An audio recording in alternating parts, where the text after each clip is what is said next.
Pour une période très longue, on pensait que les changements climatiques, c'était une histoire de l'environnement, que l'agenda de développement était une agenda social et que l'agenda économique était une agenda des business, des entreprises. Mais c'est vrai que ce n'est pas le cas. La réalité ne peut pas s'encadrer comme ça et d'une façon si bien serrée. Les enjeux sont très connectés. Il n'est pas possible de penser à l'accès à l'énergie, à la sécurité ou à l'eau ou à la sécurité alimentaire sans tenir en compte les défis d'un monde avec des ressources limitées et qui pourront être encore plus menacés par les impacts des changements climatiques. Je crois que la France et l'Europe ont compris cette analyse il y a déjà pas mal d'années.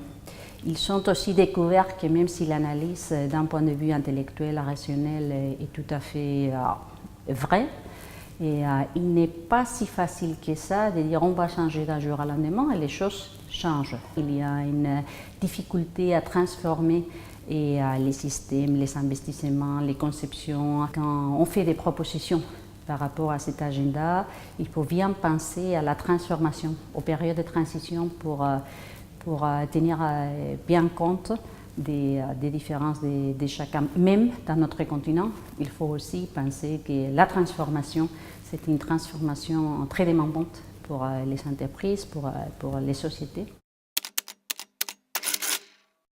L'IDRI est un endroit très intéressant qui essaye d'identifier quelles sont les questions difficiles et quelques réponses possibles aux questions difficiles et en même temps décrypter, décliner et faciliter quelques options qui pourraient aider à trouver des solutions au-delà des positions nationales. C'est ça qu'on essaye de faire en comprenant mieux quelles sont les priorités et dans les différents groupes des pays ou des différentes réalités économiques et sociales qui se trouvent dans les négos et d'offrir une plateforme de dialogue et qui pourrait éventuellement aider à la présidence française à trouver et identifier quelques solutions ou à écouter des difficultés et des ennuis d'autres pays.